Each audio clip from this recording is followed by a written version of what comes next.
We have made it to Friday. The Mets have another game. The Yankees play tomorrow.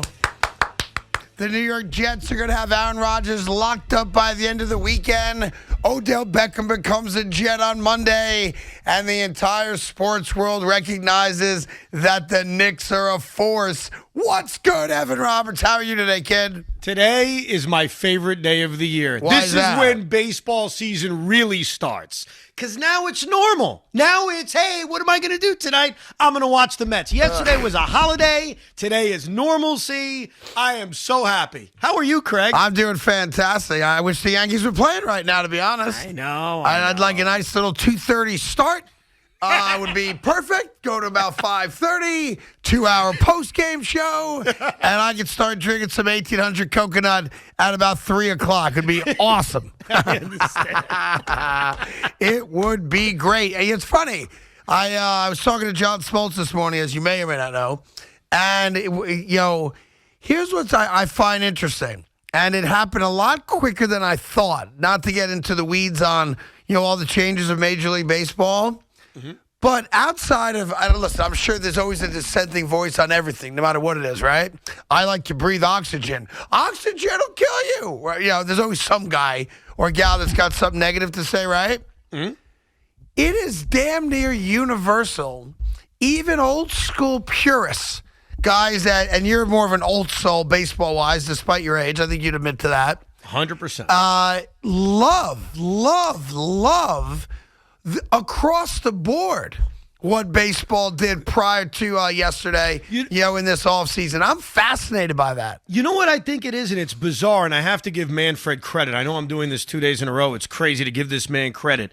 There was a groundswell for years, not just by me. I was one of the voices who screamed and yelled that we needed a clock. There was like a groundswell of feelings towards this change.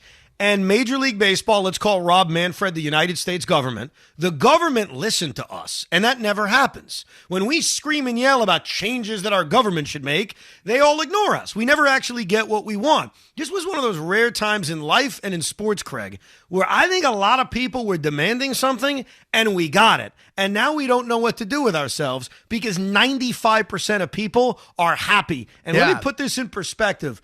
Do you know how many games last year the New York Yankees played that moved at a faster pace than opening day yesterday? Full 9-inning game? I mean, full 9 innings.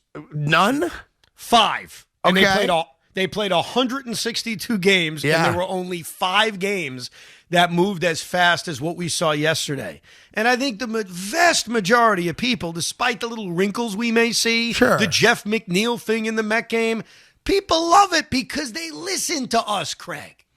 Yeah, it's just fascinating how a lot of times normally it's the NFL, right, where there's a major rule change year to year, and we've kind of grown accustomed to that. And whether we like it or not, it's okay. It takes time for us to kind of accept it, for us to feel like it's normal, that kind of stuff, right? Mm-hmm. And while yes, we did see it this spring, and for those of you that pay attention to minor league baseball, you might be even more aware of it, of course.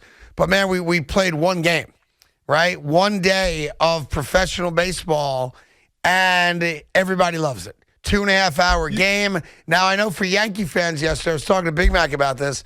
Everyone was like, yesterday, when you and I came on, I was told that Big Mac was coming down here from the Bronx, from Yankee Stadium, which on a good day is a half-hour drive, all in, right?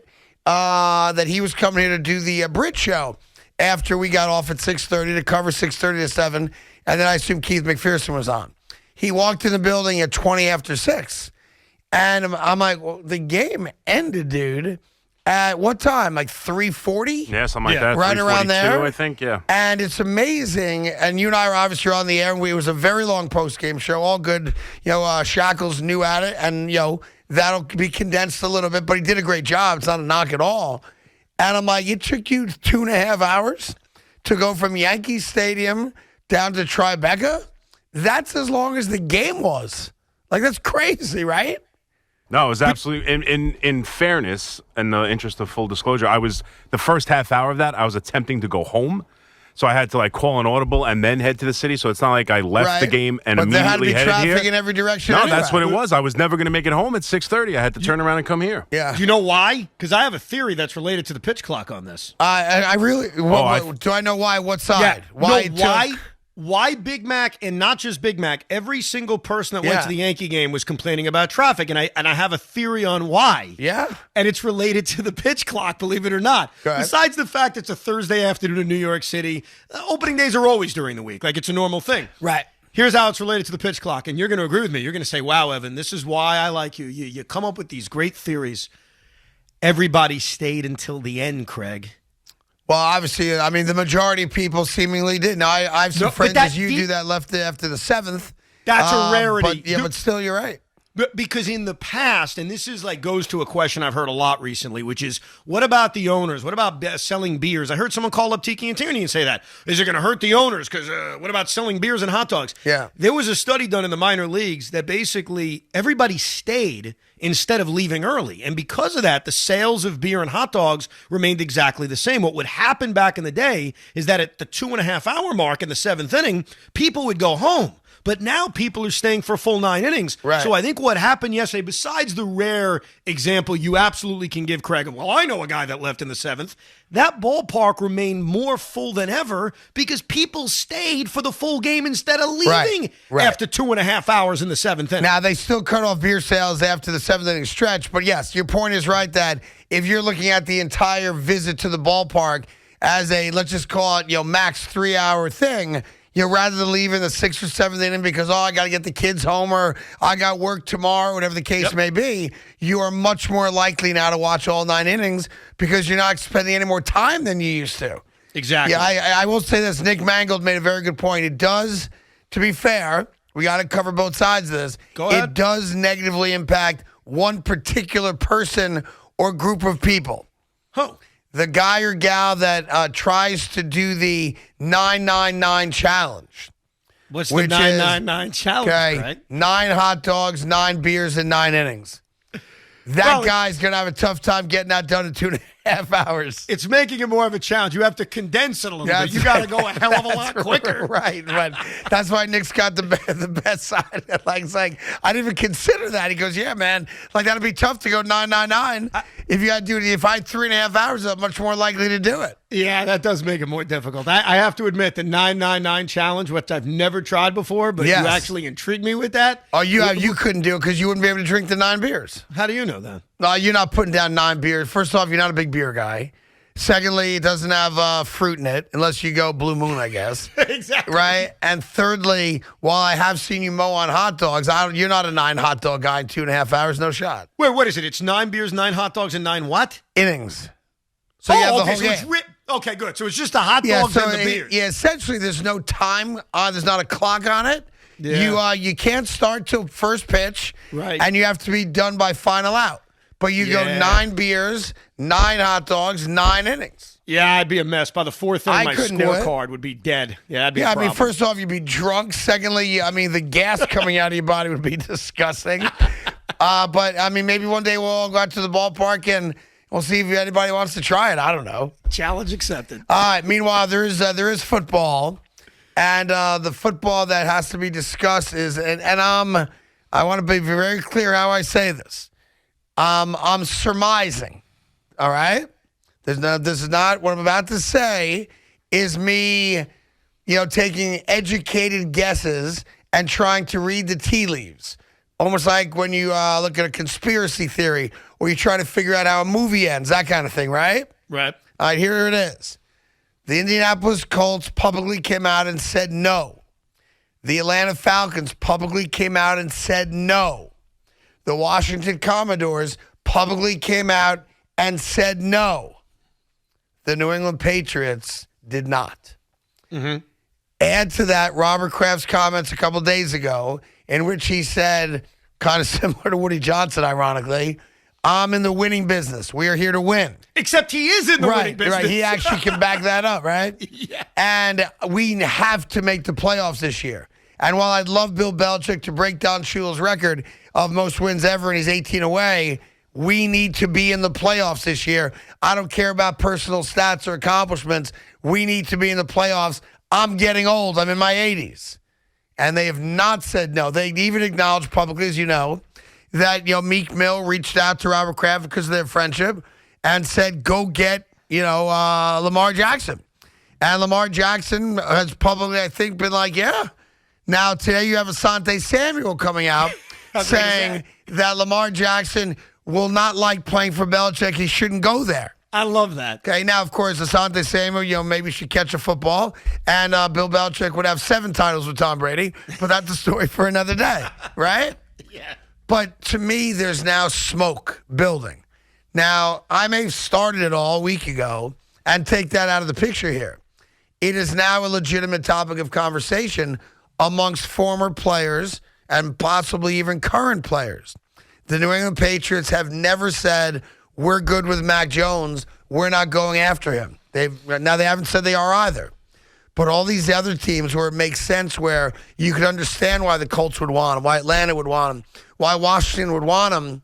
Boy, if I'm New England and Aaron Rodgers is going to be a Jet any day now, and obviously Josh Allen and the Bills are still money good, and boy, Tua without the concussions was leading, the best statistical offense in all football last year. Do I really think that I can answer the owner's edict of you must make the playoffs this year? Or, you know what, you might be on the hot seat after 20-plus years of crazy success. Don't you have to go talk to Lamar Jackson? I don't think Bill would ever think that he has to do something to prove anything to Robert Kraft. He's the greatest head coach in the history of football. So despite missing the playoffs a year ago and despite the division getting better, I agree with you. I think Bill Belichick would only go after Lamar Jackson if he wanted to go after Lamar Jackson. And here's what I think the difference is between Bill Belichick and every other team you mentioned that's publicly said they're not interested in Lamar. I don't think Bill Belichick would ever do that. I don't think Bill Belichick would ever publicly talk about another player like that. Yeah, but wouldn't he go the other way? Wouldn't he come out and say, we are solid with Mac Jones, we're not looking for a quarterback, or no? I think privately he does, and I think privately he has. I don't think he's ever going to publicly do what Ron Rivera did. No. And if that continues to fan rumors, then so be it. There'll be rumors. But I would be stunned if Lamar Jackson ends up with the Patriots. In fact, yesterday I said something I turned out to be wrong about, and I owned it, or it was 2 days ago, about Anthony Volpe asking Brett Gardner permission for number 11. Right. And because of that, I had to fire off this obnoxious tweet. That was a great tweet, by that the way. you wrote for me about how right you are and how great you are, and that's fine. I'd be willing to do the same thing if I'm wrong about this. Because Lamar Jackson will not be a Patriot. They are not interested in him. Now, I'm not arguing with you. I want to make this clear, Craig. I'm not arguing that they shouldn't be interested in him. I mean, they obviously, from just a pure football standpoint, take everything else out of it. How could they not be, right? I am not arguing that. What I'm arguing is that I think Bill does things differently than all these other two-bit teams that have won nothing. And I don't think he's going to publicly declare he's not interested in him. And if that fans the rumors to you and others, then it'll be out there. I think it's fascinating that Asante Samuel basically said, don't play for Bill. I thought that was crazy. Yeah, but that's why I think now there's more smoke. Like the fact that Asante Samuel, and at the end of the day, who cares what Asante Samuel says? But when a guy that people know, an NFL veteran, comes out, you're a retired player now, but when a guy that people know in the NFL comes out and acknowledges the possibility that it's even on the table, to me, lends more credence to it possibly happening.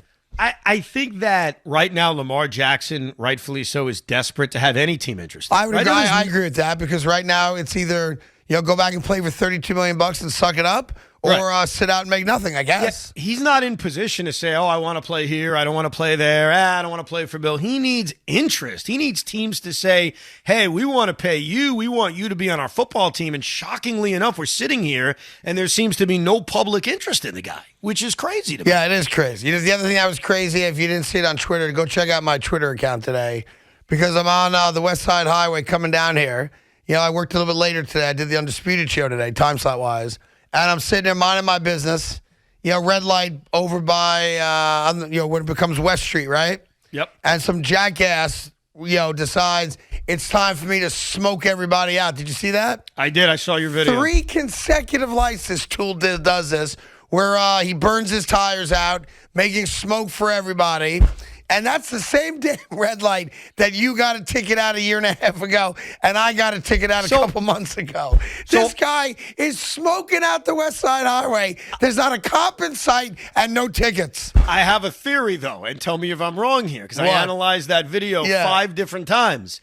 Does the smoke prevent the light, the camera from taking the proper picture of the license plate to even give him a ticket? I bet you it does, and he gets no tickets By the out way, of it. the next guy gets the ticket. And I think he was in cahoots with the BMW to his left also. Right. Because at one point, that guy, you didn't see it on camera, gave him the thumbs up like, go ahead and do it, I'll wait.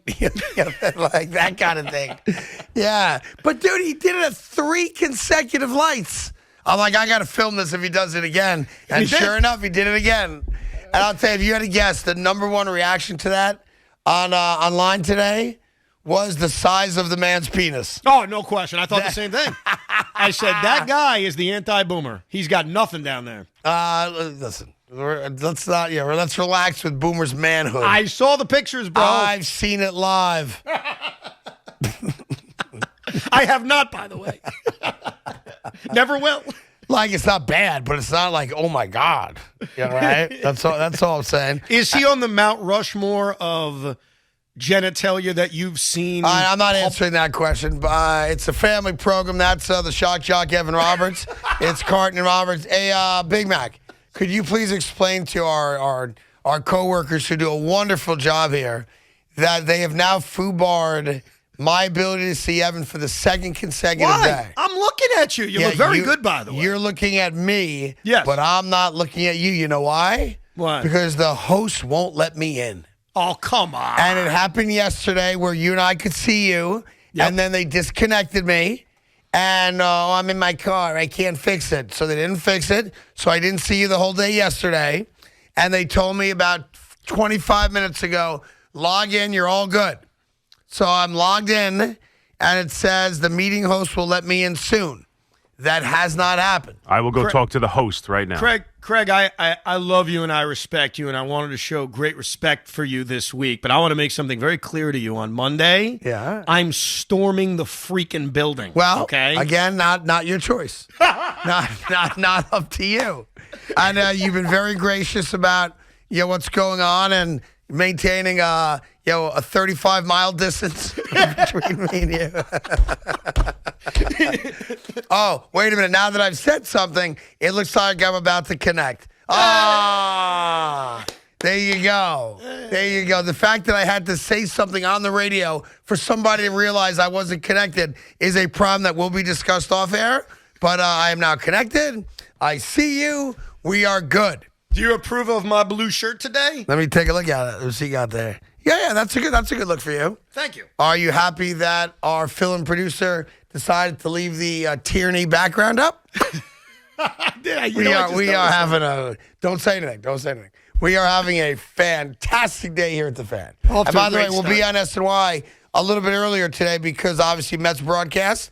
What time do the Mets play? 5 o'clock? So the Mets play at 6:40, so the pregame show is at 6, and they got their baseball night in New York at 5:30, so we're going 3:30 to 5:30. That's on TV. So TV's 3:30 to 5:30. We're on the radio till 6:30, some of us. And the number to join is 877-337-6666. It's Carton and Roberts on the Fan. All your calls coming up. Should be a fun Friday here.